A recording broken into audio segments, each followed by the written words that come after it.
The colonel mocked her cheap rifle, then froze when he saw the Deadeye mark on her M24. His laughter died in his throat as the impossible target fell. Her silence spoke louder than his mockery ever could. Before we begin, make sure to subscribe to the channel and comment where you're watching from. The fluorescent lights buzzed overhead in the Fort Carson barracks, casting harsh shadows across the concrete floor. A biting Colorado chill seeped through the windows despite the heating system's valiant efforts. Staff Sergeant Sarah Johnson stood quietly at the far end of the room, methodically unpacking her gear, while the scent of gun oil and boot polish hung in the air. Colonel Robert Smith's laughter cut through the tension like a knife. "Is that what they're sending us these days?" he asked, pointing at the weathered M24 sniper rifle Sarah had just removed from its case. His voice carried the confident authority of a man accustomed to being obeyed. "That thing belongs in the Smithsonian, not a combat zone." Several of the Special Forces operators lounging nearby chuckled on cue. Lieutenant Michael Davis leaned forward from his bunk, eyes narrowing as he examined the weapon. "Seriously, is that standard issue where you come from?" he asked, the corner of his mouth twitching with barely concealed amusement. Sarah's expression remained neutral, her movements deliberate and practiced. She ran a microfiber cloth along the barrel with the reverence of a musician caring for a priceless instrument. Her silence only seemed to encourage them. "I've got a targeting system that could outshoot that museum piece blindfolded," Smith continued, gesturing toward the sleek equipment cases stacked against the wall. "Pentagon's finest. Digital scopes, thermal imaging, ballistic computers, the works." Sergeant Jennifer Brown smirked from her corner. "Maybe she couldn't qualify on the new systems," she whispered, just loud enough to be heard.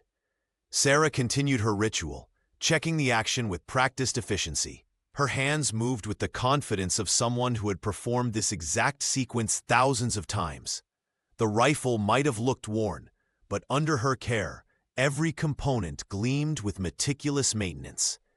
Sergeant Claire Martin watched from across the room, her analytical gaze missing nothing.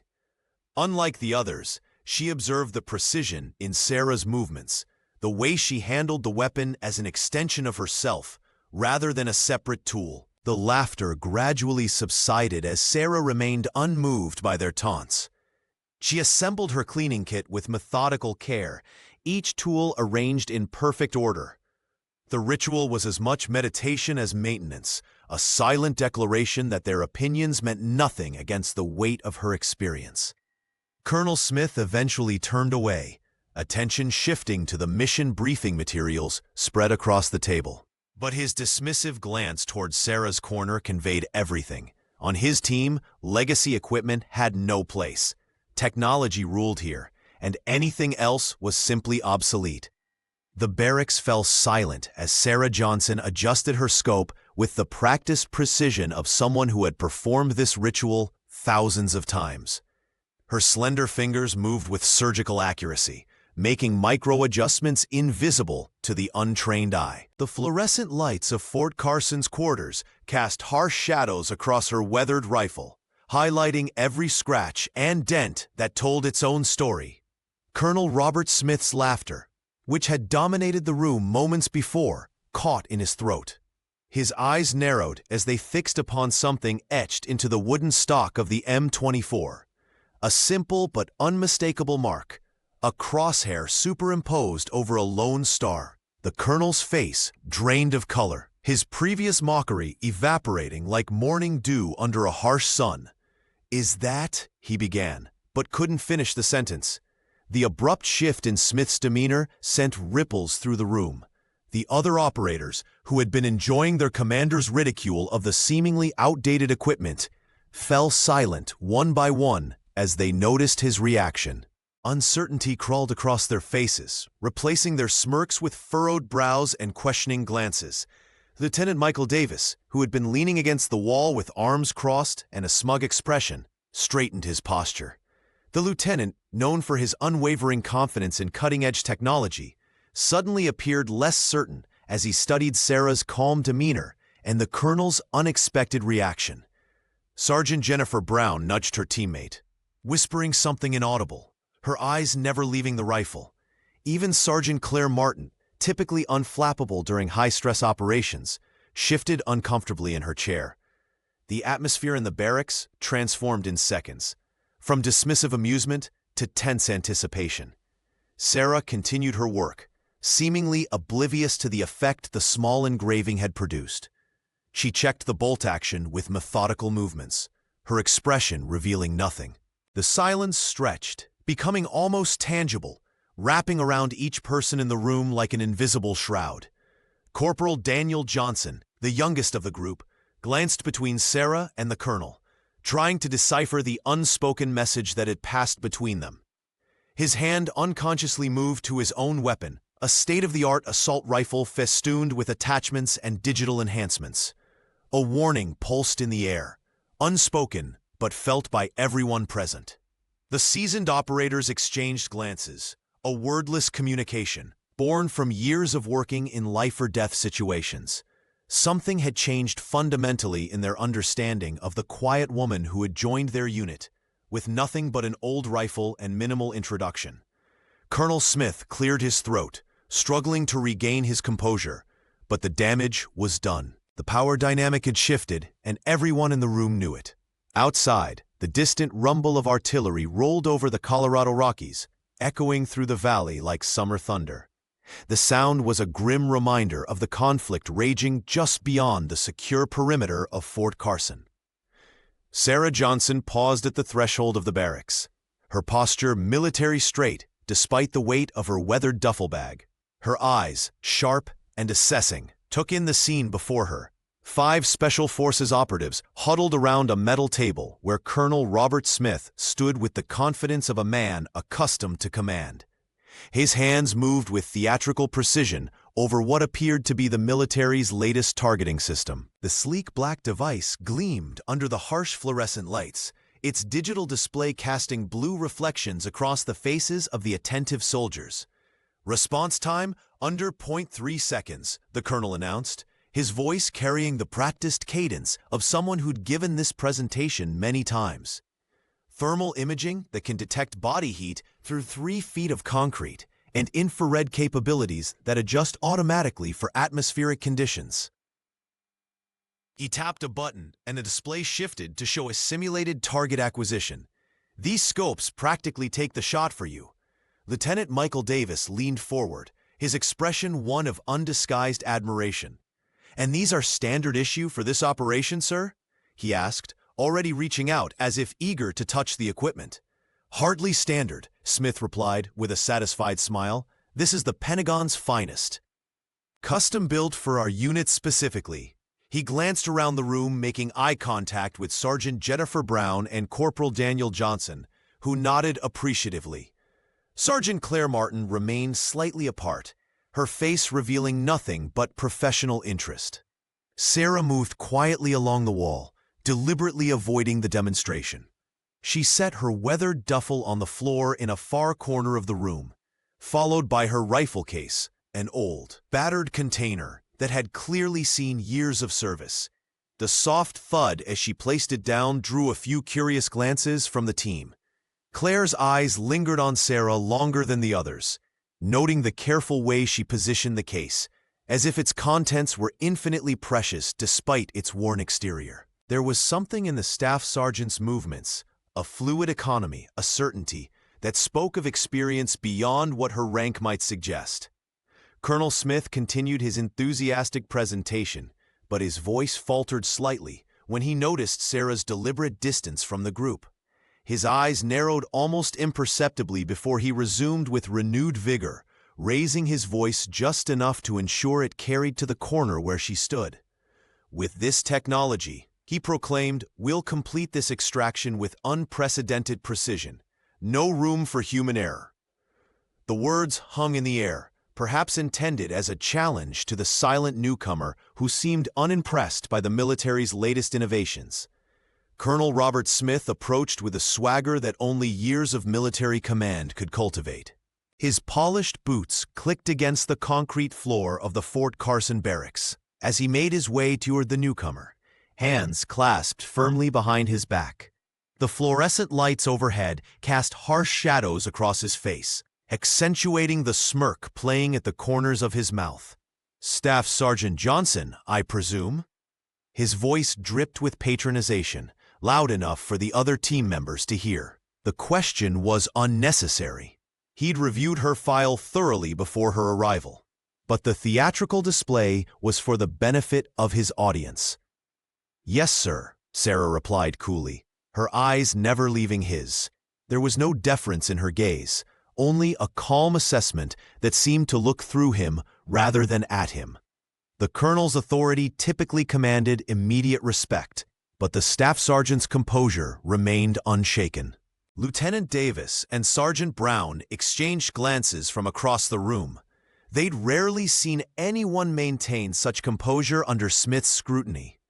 Claire Martin observed the interaction with quiet interest, her analytical mind already noting the subtle power dynamics at play. Smith circled Sarah once, taking in her standard issue fatigues and the worn case at her feet. With an exaggerated sweep of his arm, he motioned toward the case. "Show us what you've brought to our little operation, Sergeant." The barracks fell silent as Sarah knelt and unlatched the case with practiced movements. The locks clicked open with precision, and she lifted the lid to reveal her weapon. The M24 sniper rifle lay nestled in custom-fitted foam, immaculately maintained despite its obviously aged appearance. The wooden stock showed years of careful handling, the metal components gleaming with recent cleaning. "Impressive maintenance," Smith remarked, though his tone suggested otherwise. "Almost museum quality."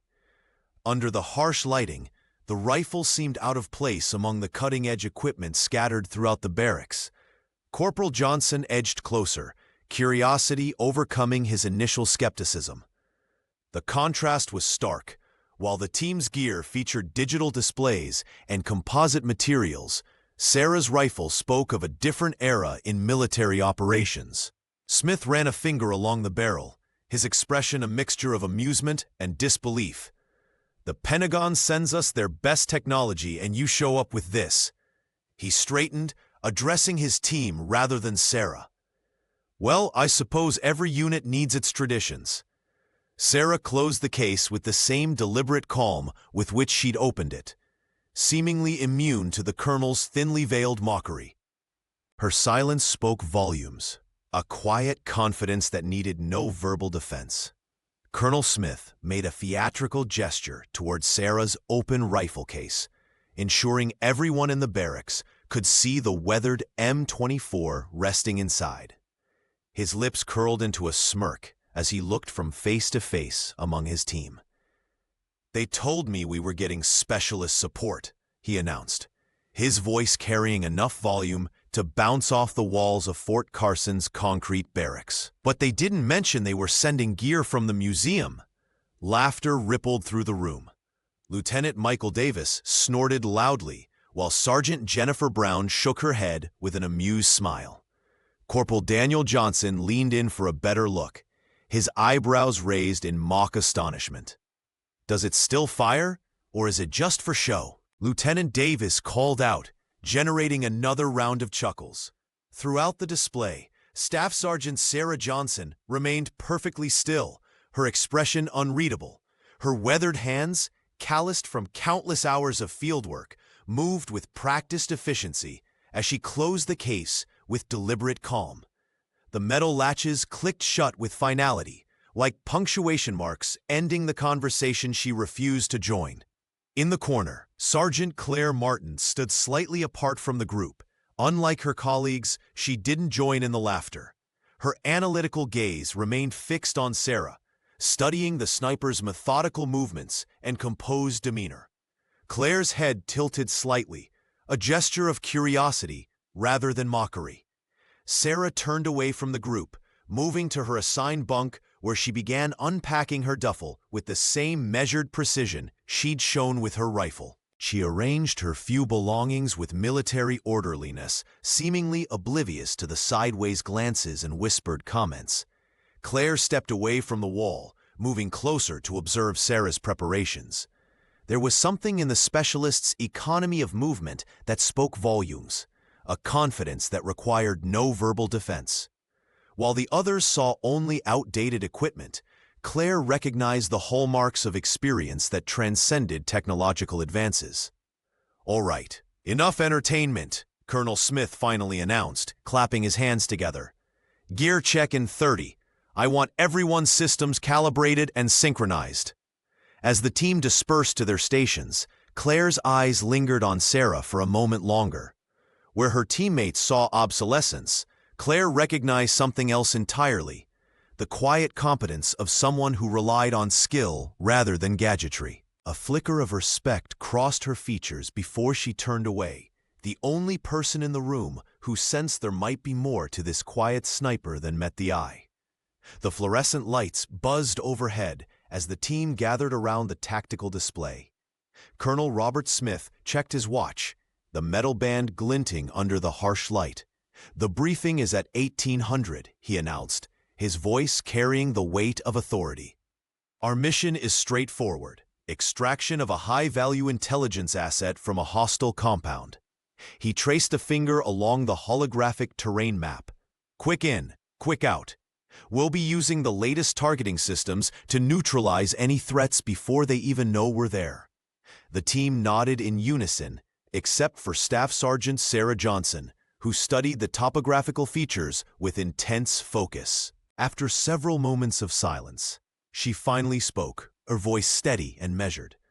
"All position on the North Ridge," she said, pointing to an elevated area on the map. "It has the clearest line of sight to the compound and provides optimal coverage for the extraction team." The room fell silent. Colonel Smith's eyebrow rose slowly, a mixture of surprise and irritation crossing his features. He leaned forward, hands splayed on the table. "That's 2 miles out, Sergeant," he said, emphasizing the distance as if speaking to a novice. "Our new systems have an effective range of 1,500 meters. Beyond that, even with atmospheric compensation, the targeting computers lose accuracy." Lieutenant Michael Davis nodded in agreement, clearly aligned with his commander's assessment. Sergeant Jennifer Brown glanced between Sarah and the colonel, sensing the growing tension. "We'll stick with proven tactics," Smith continued, dismissing her suggestion with a wave of his hand. "You and Corporal Johnson will take the south approach. It's closer, safer, and within optimal range of our equipment." Sarah's face remained impassive, betraying nothing of her thoughts. She simply nodded once, the gesture barely perceptible. "Yes, sir," she replied, her tone neutral. Sergeant Claire Martin watched this exchange with quiet interest, her analytical gaze shifting between the colonel and the sniper. There was something in her expression that suggested she understood more than she was letting on. As the briefing continued, Sarah moved to a corner of the room and began methodically unpacking her gear. Her movements were precise and economical, each piece of equipment examined with practiced eyes before being set aside. The worn leather strap of her rifle case showed years of use, yet she handled it with the care one might reserve for a precious heirloom. Corporal Daniel Johnson cast occasional glances her way, curiosity evident in his expression, but he remained focused on the colonel's instructions. The mission parameters were being established, roles assigned, and contingencies discussed, all revolving around the technology that Smith trusted so completely. As the team dispersed to prepare their gear, Corporal Daniel Johnson made his way across the barracks toward Sarah. His curiosity had gotten the better of him. The weathered M24 in her possession stood in stark contrast to the cutting-edge equipment everyone else was checking and rechecking. "That rifle's seen better days, huh?" he asked, leaning against the wall beside her with forced casualness. His tone carried that familiar mixture of curiosity and skepticism she'd heard countless times before. "First deployment?" Sarah's hands never paused in their methodical movement as she continued cleaning her weapon. The familiar smell of gun oil filled the space between them. Without looking up, she answered simply, "No." The corporal shifted his weight, uncomfortable with her brevity, but determined to establish some rapport before the mission. Most new additions to the team were eager to share their backgrounds, to find their place in the unit's hierarchy. This woman was different. "You always this quiet?" he pressed, watching her hands move with practiced precision over the rifle's components. Sarah finally lifted her gaze to meet his, her eyes cold and unblinking. The intensity in them made Johnson straighten involuntarily. "When there's something worth saying," she replied, her voice low and measured. The corporal retreated a step, unsettled by the encounter. There was something in her demeanor that spoke of experience far beyond what her rank suggested. He nodded awkwardly and made his way back to his station, occasionally glancing over his shoulder at the mysterious sniper. As Johnson walked away, Sergeant Claire Martin approached Sarah's workspace. Unlike the others, Claire moved with deliberate purpose, her eyes taking in Sarah's meticulous preparations with professional interest rather than judgment. Claire observed in silence for a moment, noting how Sarah handled each component of her rifle with a reverence the others reserved for their digital equipment. Where they trusted computers, this woman trusted metal and wood, worn smooth by years of use. "Your technique is impressive," Claire finally commented, keeping her voice low enough that only Sarah could hear. Most people here wouldn't recognize what they're seeing. Sarah's hand slowed slightly, the only indication she'd registered Claire's presence. A barely perceptible nod acknowledged the comment as she continued her work, neither inviting nor discouraging further conversation. Claire understood the language of silence. She respected it. With one last appraising look at the M24, she returned to her own preparations, leaving Sarah to her ritual. Unlike Corporal Johnson, Claire recognized something in the quiet sniper that the others had missed: the unmistakable precision of someone who had proven herself where it truly mattered. "That N24 is well maintained," Claire observed, her tone neutral but respectful as she approached Sarah's workstation. The soft fluorescent lights of the barracks caught the worn but polished barrel of the rifle. "Most prefer the new models, custom triggers, digital scopes." Sarah's lips barely moved as her fingers continued their methodical work. "Most haven't used anything else." Her eyes remained fixed on the weapon, hands moving with the practiced efficiency of someone who had performed this ritual countless times in far less comfortable surroundings. Sergeant Claire Martin nodded, a faint smile crossing her face. Unlike the others, she recognized something in Sarah's dedication, a kindred spirit who understood that reliability trumped novelty. Claire had seen enough deployments to know that when technology failed, fundamentals saved lives. "How long have you been working with this particular rifle?" she asked, genuinely curious rather than judgmental. Sarah paused, her fingers hovering over the bolt assembly. For the first time, she made direct eye contact with Claire. 8 years, 3 continents. The words were sparse but carried weight. Claire leaned against the table, studying the worn leather strap and the subtle modifications to the stock. "They don't teach patience like that in the new courses anymore. It's all about quick acquisition and computer-assisted targeting." A ghost of a smile flickered across Sarah's face, the first genuine emotion she'd displayed since arriving at Fort Carson. Computers crash, batteries die. She chambered around, then ejected it with smooth precision. This doesn't. Their moment of understanding was abruptly cut short by Colonel Smith's voice, slicing through the barracks. "Equipment check in 5. I want all comms synced and verified before nightfall." The team immediately fell into their practiced routine, a choreography of preparation they clung to for confidence. Lieutenant Davis hurried to check his tactical vest, while Sergeant Brown calibrated her night vision equipment. Corporal Johnson fumbled with battery packs for the targeting systems, casting occasional glances toward Sarah's corner. Claire straightened, duty calling her back to her station. "Good luck out there tomorrow," she offered quietly. Sarah nodded once, returning to her work without another word. As Claire walked away, she noticed how the others huddled around their technology, checking connections, updating software, swapping stories about precision strikes guided by satellite. Meanwhile, Sarah continued her solitary ritual, a reminder of skills that predated all their modern conveniences. In the background, Colonel Smith paced between stations, his confidence in their cutting-edge equipment evident in every gesture and command. The contrast between his faith in technology and Sarah's trust in tradition couldn't have been more stark. Sarah Johnson sat cross-legged on her bunk, methodically lining up each round on the worn blanket. Her fingers moved with practiced precision, examining every bullet for microscopic imperfections that most would never notice. A dent, a slight misalignment, defects invisible to the untrained eye could mean the difference between life and death in the field. Across the barracks, the rest of the team fussed over their equipment. Lieutenant Davis anxiously checked battery levels on his targeting system for the third time. Sergeant Brown calibrated her digital scope while Corporal Johnson tapped at his tactical tablet, muttering about signal strength. Their conversations revolved around gigahertz and refresh rates, firmware updates, and power consumption.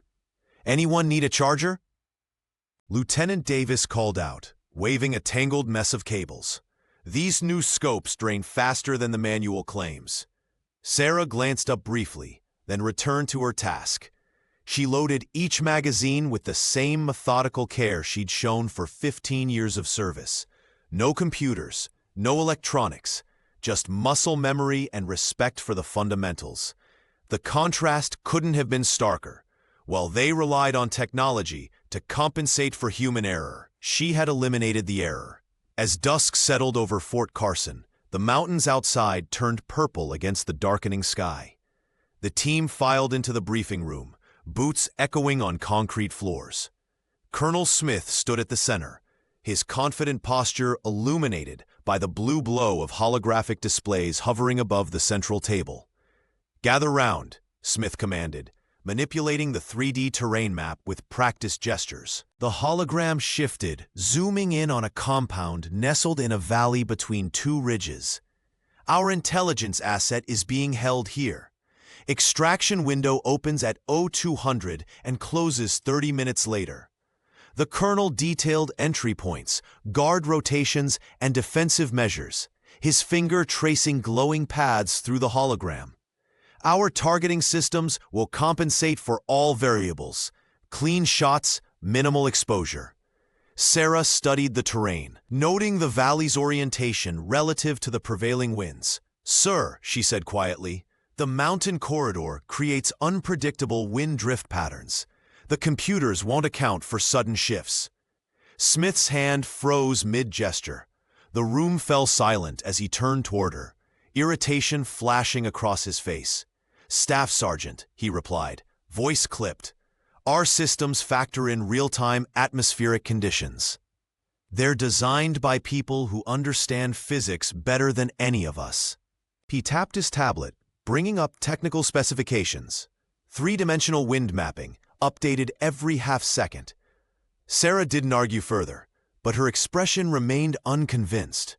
She'd seen technology fail where instinct prevailed. Claire Martin caught her eye from across the table and gave an almost imperceptible nod, the only acknowledgement that Sarah's concern might have merit. Colonel Smith's face flushed with indignation. The veins in his neck became visible as he straightened his back, towering over the seated team members.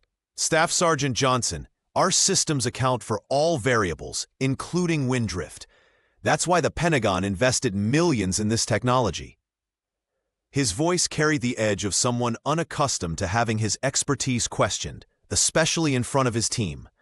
Sarah merely shrugged, her weathered hands folded calmly on the table. The dismissive gesture spoke volumes. Lieutenant Davis and Sergeant Brown exchanged uncomfortable glances, while Claire Martin studied Sarah with quiet interest. The tension in the briefing room was palpable. Corporal Johnson shifted in his seat, eyes darting between the colonel and the sniper. The blue glow from the holographic display cast strange shadows across their faces, highlighting the division forming within the unit. "Any other concerns, Staff Sergeant?" Smith's question dripped with sarcasm. "No, sir." Sarah replied, her voice even and controlled. The others remained silent, caught between their trust in the sophisticated equipment they'd trained with and the unsettling confidence of the woman with the old rifle. Jennifer Brown's fingers nervously tapped against her tactical pad, while Michael Davis pretended to review mission parameters, avoiding eye contact with everyone. As the briefing concluded, the team dispersed to make final preparations. Smith's hand clamped firmly on Sarah's shoulder before she could leave. "A word," he said, steering her to a corner of the room where the others couldn't hear. His voice dropped to a dangerous whisper. "On my operations, we follow my lead and my equipment. Clear? I don't care what experience you think you have or who sent you. This is my team, my mission." Sarah looked directly into his eyes, her expression giving away nothing. "Crystal clear, sir." The colonel held her gaze for a moment longer before releasing her shoulder and walking away, his posture rigid with barely contained frustration. Outside Fort Carson, the Colorado night enveloped the base in darkness, pierced only by security lights and a canopy of stars. The distant mountains loomed as black silhouettes against the night sky. Sarah found a secluded spot along the perimeter fence, far from curious eyes. She pulled a small, weatherproof notebook from her pocket. The pages contained handwritten coordinates, contingency plans, and intelligence that Smith and his team knew nothing about. Her true mission parameters, delivered directly from command levels the colonel couldn't access. Sarah memorized the details, then carefully returned the notebook to its hidden pocket. Tomorrow would reveal who was right, the colonel with his faith in technology, or the sniper who trusted skills honed through years of experience. Either way, she would complete her actual mission, regardless of what Smith believed they were there to do. The fluorescent lights dimmed in the barracks, casting long shadows across the concrete floor. Staff Sergeant Sarah Johnson sat on her assigned bunk, methodically unlacing her combat boots while the rest of the team pretended not to watch. Their sideways glances and hushed conversations weren't subtle, but Sarah had grown accustomed to being the outsider. She placed her boots neatly beside her bed, each movement precise and economical. The others had clustered at the far end of the room, their whispers occasionally punctuated by stifled laughter. Lieutenant Michael Davis was gesturing animatedly, no doubt recounting Colonel Smith's earlier mockery of her equipment. Sarah unzipped her duffel bag and extracted a small kit containing weapon maintenance supplies. Though she'd already cleaned her rifle thoroughly, the ritual brought comfort. Sergeant Claire Martin watched from her bunk, her expression thoughtful rather than judgmental. "You always prep twice before an op?" Claire asked, her voice carrying just enough to be heard without seeming intrusive. Sarah nodded once without elaborating. Claire seemed to understand the value of pre-mission rituals, turning back to her own gear without pressing further. Corporal Daniel Johnson approached, hovering awkwardly at the foot of Sarah's bunk.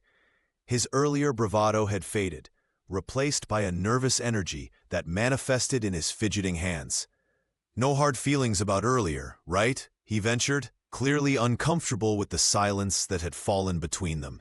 "The colonel can be intense about new tech. Nothing personal." Sarah looked up, her expression unreadable. "Get some sleep. Tomorrow will require everyone's full attention." Her tone wasn't hostile, merely factual, but Corporal Johnson retreated as if she'd dismissed him outright. The barracks gradually quieted as the team settled in for the night. Sarah lay on her bunk, appearing to sleep while remaining fully alert.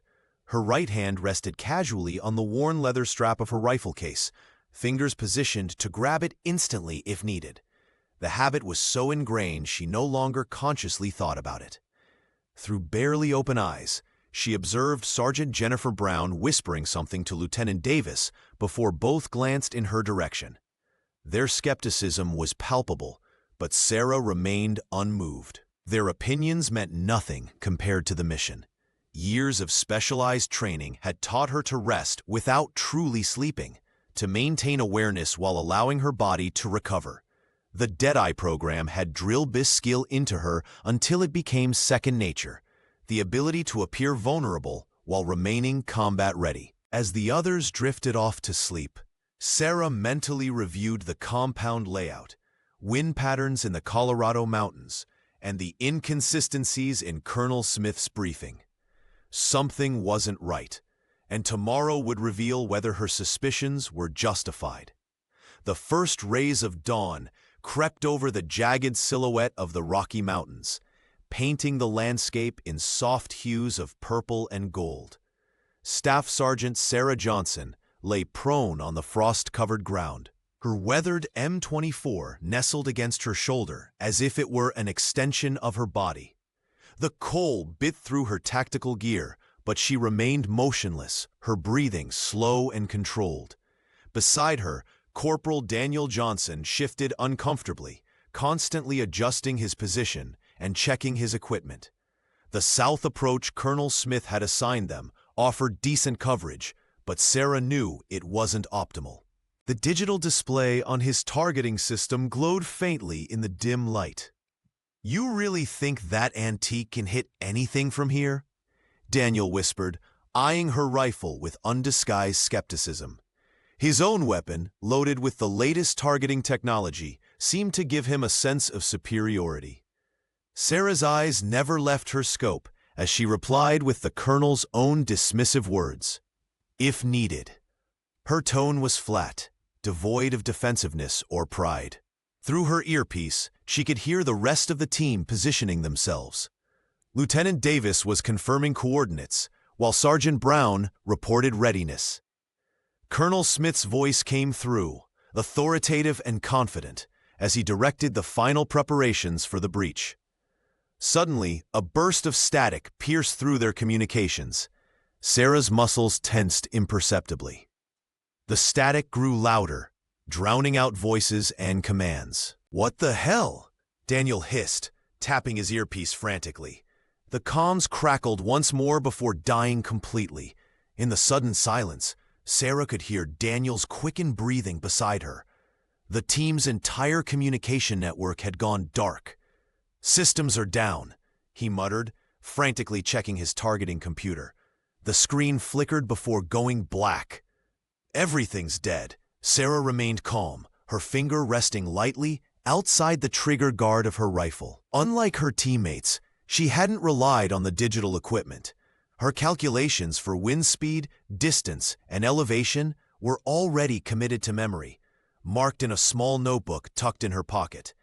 Through her scope, she caught glimpses of the others, their movements becoming increasingly agitated as they realized their technological advantage had vanished.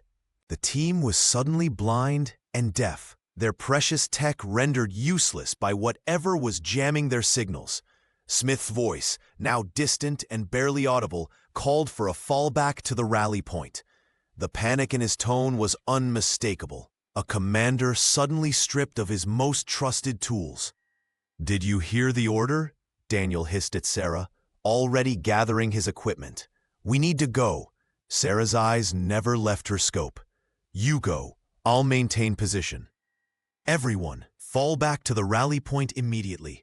Colonel Smith's voice crackled through the comms, tight with barely concealed anxiety.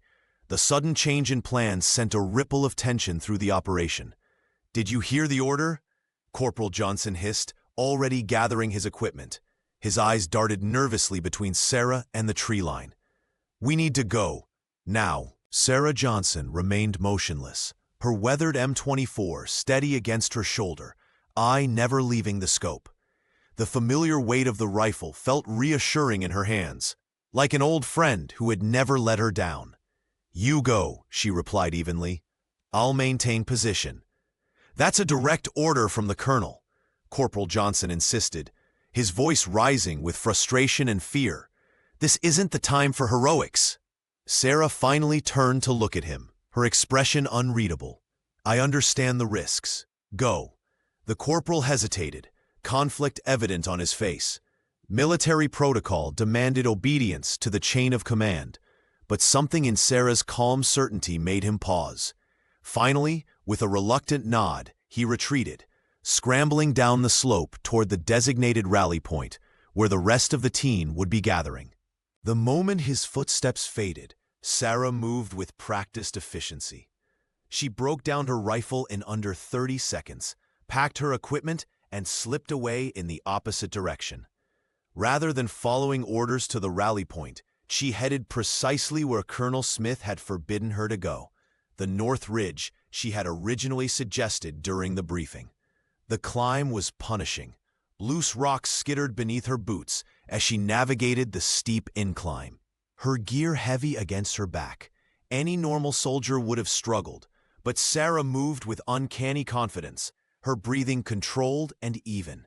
Years of specialized training had prepared her body for exactly this kind of exertion. The ridge offered exactly what she had known it would, an unobstructed view of both the compound and the rally point. From this elevated position, she could see what the team's fancy technology had missed, subtle movements around the perimeter that indicated an ambush was being prepared. Sarah reached her chosen vantage point in minutes, settling into position with the fluid movements of someone who had done this countless times before. She assembled her rifle quickly, fingers moving through the familiar motions without needing visual confirmation. As she peered through her scope, the world narrowed to a series of calculations: distance, wind speed, humidity, elevation. Unlike her teammates' digital systems, Sarah's mind processed these variables naturally, adjusting her aim with intuitive precision that no computer could match. Below, she could see the trap beginning to unfold. The team was walking straight into danger, their technology-dependent strategy about to fail spectacularly. Sarah took a deep breath and prepared to do what she did best. From her elevated position on the North Ridge, Sarah Johnson settled into a natural depression in the rock. The wind whispered through the sparse pines as she assembled her M24 with practiced, almost meditative movements. Each component clicked into place with familiar precision. The bolt sliding home, the scope mounting tightened to exact specifications. Her fingers moved with the muscle memory of thousands of similar assemblies in far worse conditions than the Colorado mountains. Through her scope, the supposedly abandoned compound revealed its true nature. What Colonel Smith's intel had described as a simple extraction point was actually teeming with hidden activity. Sarah counted 12 armed hostiles strategically positioned around the perimeter, their weapons trained on the southern approach, exactly where Smith had insisted the team should position. She watched as camouflage netting was subtly adjusted, revealing the glint of mounted weapons. This wasn't a rescue operation, it was an elaborate ambush. Meanwhile, at the rally point, Lieutenant Davis stared in frustration at his targeting system's blank screen. "Everything's dead," he reported, the confidence drained from his voice. "No thermal, no comms, nothing." Colonel Smith's face hardened as realization dawned. "It's a setup," he muttered, checking his own equipment. Sergeant Brown tried rebooting her tactical computer for the third time, while Claire Martin silently switched to manual sights, the only one prepared for tech failure. The first shots came without warning. Bullets tore through the air, kicking up dirt and rock fragments as the team scrambled for cover. Corporal Johnson dove behind a boulder, his state-of-the-art rifle suddenly reduced to little more than an awkward club without its computerized assistance. "I can't get a lock," Davis shouted over the gunfire, frantically trying to engage his weapon's manual systems. Systems he'd barely trained with, having relied so heavily on technology. Claire managed to return fire, but the team was pinned down, their position compromised, their technological advantage neutralized. Colonel Smith pressed his back against a rock face, his earlier arrogance replaced by grim calculation as he assessed their rapidly deteriorating situation. "Where the hell is Johnson?" Smith demanded, meaning Sarah, scanning the ridge where she was supposed to be positioned. Claire didn't answer, her eyes instead drawn to the northern ridge, the exact position Sarah had originally suggested, a position that now offered perfect oversight of the entire battlefield and the enemy forces that had sprung the trap. The sharp crack of a rifle shot sliced through the chaos of battle, distinct from the staccato bursts of automatic weapons fire. Colonel Robert Smith ducked instinctively behind the boulder, his eyes wide with confusion. The sound was different, controlled, deliberate, precise. A hostile fighter who had been advancing on their position suddenly jerked backward, a red mist blooming where his face had been. Before anyone could process what had happened, another shot rang out across the valley. Another enemy dropped. "What the hell?" Lieutenant Davis whispered, clutching his malfunctioning targeting system. The team watched in stunned silence as a third shot found its mark, then a fourth. Each bullet seemed to materialize from nowhere, each target falling with surgical precision. Sergeant Jennifer Brown pressed herself against the rocks, her breathing shallow as she counted under her breath. 5, 6, each number punctuated by another distant crack and another body hitting the ground. 7, 8. Then silence descended, heavy and absolute. The hostiles who had been closing in on them lay motionless across the rocky terrain. 8 perfect shots, 8 perfect kills. "There," Sergeant Claire Martin said, her voice barely audible as she pointed toward the distant North Ridge. The team followed her gesture, squinting against the morning sun. A tiny silhouette was just visible, nearly 2 miles away across the valley, exactly where Sarah had initially suggested positioning herself. Lieutenant Davis raised his binoculars with trembling hands. "Impossible," he whispered, the color draining from his face. "No one can hit targets at that distance without a computer. Not with that accuracy. Not with wind conditions like these." Corporal Johnson swallowed hard. "That's Staff Sergeant Johnson up there, isn't it? With that old rifle she was carrying?" Colonel Smith said nothing, his expression unreadable as he stared through his own field glasses. The silhouette was already moving, disappearing from the ridge like a ghost. The same woman he'd mocked hours earlier had just executed 8 impossible shots with a weapon he'd dismissed as obsolete. Claire checked her ammunition, her movements calm, despite the adrenaline coursing through her veins. "The North Ridge," she said quietly, just like she suggested in the briefing. The team exchanged glances, a new understanding dawning in their eyes. Their high-tech equipment, the system Smith had grazed so confidently, lay useless in their hands, compromised by the enemy. Yet somehow, Sarah Johnson and her weathered M24 had saved them all. "We need to move," Smith finally ordered, his voice lacking its usual authority. "Now!" Colonel Smith stood frozen, binoculars pressed against his face so tightly they left red marks on his skin. The color drained from his features as he watched the tiny silhouette on the North Ridge disappear like a ghost. His hands trembled slightly, something his team had never witnessed before. "She knew," he whispered, lowering the binoculars. "Staff Sergeant Johnson knew this was a trap all along." Lieutenant Davis shook his head in disbelief. "Those shots, 8 targets at over 2 miles. Without computer assistance, that's not possible." Claire nodded knowingly. "It is if you're trained to do what technology can't." The team gathered their damaged equipment, the fancy targeting systems now nothing more than dead weight in their packs. The hostiles Sarah had neutralized lay scattered across the compound, each taken down with surgical precision through vital points that guaranteed instant neutralization. Meanwhile, Sarah had already reached the extraction point, a concealed ravine where their transport vehicle waited. She positioned herself behind a cluster of boulders, rifle assembled and ready. Through her scope, she methodically scanned the surrounding terrain, ensuring no additional threats remained. Her breathing was controlled, her hands steady despite having just executed what most snipers would consider impossible shots. The wind whispered through the ravine, carrying the scent of pine and gunpowder. Sarah checked her watch. The team should have reached her position by now. A flicker of movement caught her attention, and she adjusted her scope slightly. Relief washed over her as she identified Colonel Smith leading the group, their movements cautious and defensive. They stumbled down the rocky slope, exhaustion evident in their postures. Jennifer Brown supported Corporal Johnson, who appeared to be nursing a minor leg wound. Their faces told the story Sarah already knew: shock, confusion, and the humbling realization that their technological superiority had nearly cost them their lives. Sarah stepped from her concealment only when they were 20 yards away.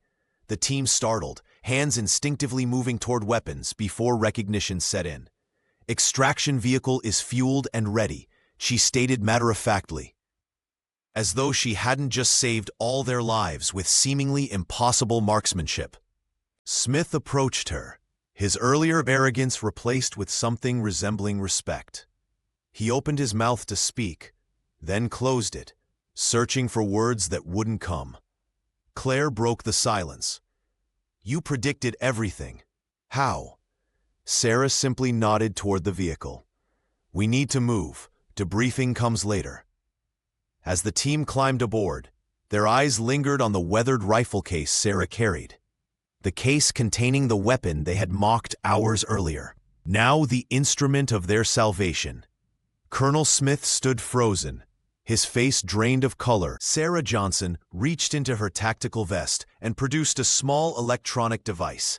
Its casing was scratched and worn, but the blinking lights indicated it was fully operational. She held it up for everyone to see, a signal jammer recovered from the enemy compound. "This was custom calibrated to our unit's frequencies," she explained, her voice calm and matter-of-fact. "The settings are precise, targeting exactly the communication bands we use." Someone told them exactly what to block. Lieutenant Davis leaned forward, examining the device with wide eyes. "That's why our systems crashed simultaneously. And why your fancy targeting computers failed," Sarah added, not with mockery, but simple truth. She placed the jammer on the small table between them, where it seemed to accuse everyone present. The team exchanged uneasy glances. The implication was clear. There was a traitor with intimate knowledge of their equipment specifications. Sergeant Claire Martin approached from the rear of the vehicle, her expression grave. She'd been on the secure line with headquarters, and the tension in her shoulders told everyone the news wasn't good. "Command just sent new orders," Claire announced, looking directly at Colonel Smith. "Staff Sergeant Johnson has been granted full authority to take over the operation. Effective immediately." Smith's jaw tightened, but before he could respond, Sarah reached for her rifle case. With deliberate movements, she unlatched it and opened the lid, turning it so the interior faced the colonel. As Smith's eyes fell on the weapon's stock, his face went slack. There, burned into the wood with precision, was the marking he'd glimpsed earlier, a crosshair superimposed over a lone star. The symbol was small but unmistakable, and its effect on the colonel was immediate. The rest of the team leaned forward, curious about what could render their commanding officer speechless. Corporal Johnson squinted at the marking, not understanding its significance. "What does that mean?" he whispered to Jennifer Brown, who shook her head in equal confusion. But Smith knew. His posture changed instantly, straightening, almost coming to attention despite his superior rank. The contempt that had colored his earlier interactions with Sarah vanished, replaced by something approaching reverence. The rifle that he'd mocked as obsolete now commanded his complete respect, as did its owner. Recognition struck Colonel Robert Smith like a physical blow. His face drained of color as he stared at the engraving on the rifle stock. The crosshair and star symbol, suddenly familiar and terrifying. "The Deadeye program?" he whispered, his voice barely audible over the idling engine of the extraction vehicle. Corporal Daniel Johnson glanced between them, confusion etched across his features. "What is that?" he asked, bewildered by the sudden change in atmosphere. Sergeant Claire Martin stepped forward, her eyes never leaving Sarah. When she spoke, her voice was hushed with reverence. 7 operators, 300 impossible shots. The most classified sniper program in American history, Claire explained. "They say Deadeyes can make shots that defy physics, in conditions where technology fails completely." The team fell silent, processing this revelation. Lieutenant Michael Davis and Sergeant Jennifer Brown exchanged looks of disbelief, while Daniel shifted uncomfortably, suddenly aware he'd been paired with someone far beyond his understanding. "They're trained to operate when all systems are compromised," Claire continued. "No computers, no support, just instinct, mathematics, and perfect execution." She paused, studying Sarah with newfound respect. "Most people think they're just a military legend." Smith straightened his posture, his previous arrogance replaced with humility. His hand twitched toward a salute before he caught himself. "Major Johnson," he said formally, "I wasn't informed of your real rank." Sarah met his gaze steadily, unmoved by the revelation of her identity. The rifle in her hands seemed to carry new weight now, a symbol rather than just a tool. "That's the point, Colonel," she replied evenly. "The extraction was a cover. The real mission is to identify and neutralize a leak in military intelligence." The words hung in the air, heavy with implication. Each team member mentally replayed the day's events, seeing them through a new lens: the convenient communications failure, the perfectly timed ambush, the impossible shots from the ridge. "Someone knew exactly what frequencies to jam," Jennifer whispered, the realization dawning on her face. Sarah nodded once. "Someone with intimate knowledge of your equipment specifications and mission parameters." Smith's jaw tightened as he processed the magnitude of the betrayal. His faith in technology had nearly gotten his team killed, while Sarah's traditional skills had saved them all. The irony wasn't lost on him. "So we were part of your operation all along," he said. Not a question, but a statement. "Yes," Sarah confirmed without apology. "And now we move to Phase 2. The silence in the extraction vehicle was deafening as Sarah Johnson's revelation sank in. The team's expression shifted from confusion to understanding, then to a mixture of awe and betrayal. Colonel Robert Smith, who had strutted with such confidence mere hours ago, now stood rigid at attention, his face a mask of professional composure that couldn't quite hide his humiliation. "Someone on my team?" Smith asked, his voice barely above a whisper. The question hung in the air, heavy with implication. Sarah met his gaze directly. "I suspected everyone," she replied evenly, "including you, Colonel." Lieutenant Davis shifted uncomfortably, glancing between his commanding officer and the woman they'd all underestimated. Sergeant Brown's hand instinctively moved toward her sidearm before she caught herself, realizing the futility of the gesture. "You used us as bait," Corporal Johnson blurted out, indignation flaring in his voice. His hands clenched into fists at his sides, knuckles white with tension. Sarah's expression remained impassive. "A controlled scenario," she explained, her voice calm and measured. "No one was at real risk. I was Overwatch the entire time." 8 shots, Claire Martin whispered, breaking the tense silence that followed. 8 perfect shots from over 2 miles away. The specialist shook her head in disbelief. Without computer assistance or digital targeting. The others fell silent, the reality of what they'd witnessed finally sinking in. 8 impossible shots that had saved their lives when their vaunted technology had failed them completely. "The jammer shouldn't have affected basic rifle function," Davis noted, technical curiosity momentarily overriding his shock. "But our targeting systems were completely dead." "Because they were designed to be," Sarah replied. "Someone knew exactly what frequencies to block, what systems you'd be using, and how to render them useless." Smith's jaw tightened. "And you knew this would happen?" "I had strong suspicions," she admitted, "which is why I insisted on bringing my own equipment." The team exchanged glances, remembering their mockery of her museum piece just hours earlier. Now they understood why she'd seemed so unfazed by their derision. She'd been the only one truly prepared for what was coming. "The crosshair and star," Claire said softly. "I've heard whispers. Never thought I'd actually meet one of you." Sarah neither confirmed nor denied, her focus already shifting to the next phase of her mission. The team watched her with new eyes, no longer seeing an outdated sniper with obsolete equipment, but a living legend whose skills no machine could replicate. The Deadeye program wasn't about technology. Claire said softly, her voice barely audible above the hum of the extraction vehicle's engine. It was about transcending it, operating when all systems fail. Sarah Johnson didn't confirm or deny, her weathered hands methodically cleaning her M24 as the team watched with newfound respect. The rifle that had been the subject of mockery hours earlier now represented something almost mythical to them. She finally looked up, her gaze settling on Colonel Smith. "The leak isn't on your team, Colonel.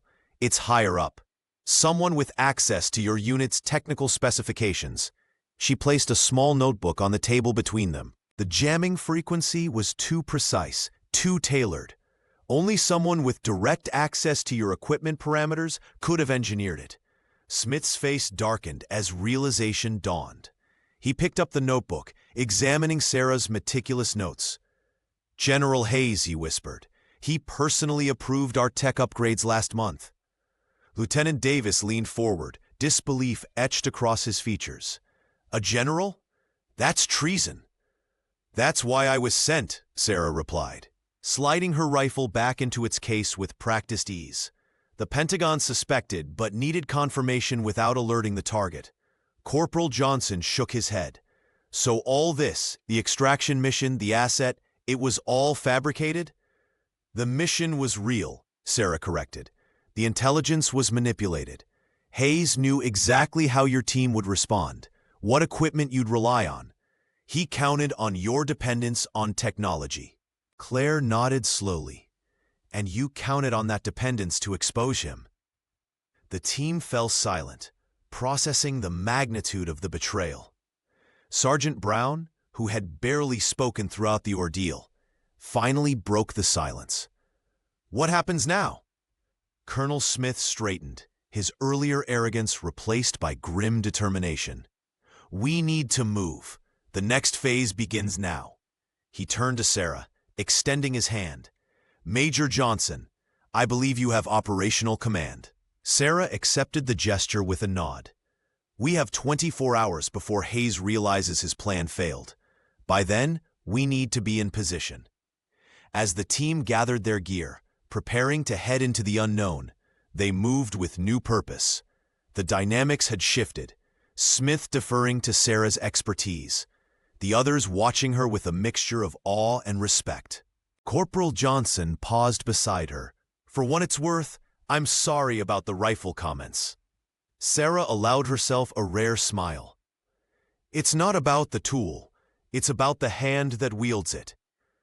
As they filed out toward their next objective, they did so with new respect for the sniper once mocked for her cheap rifle, and for the skills no machine could ever replace.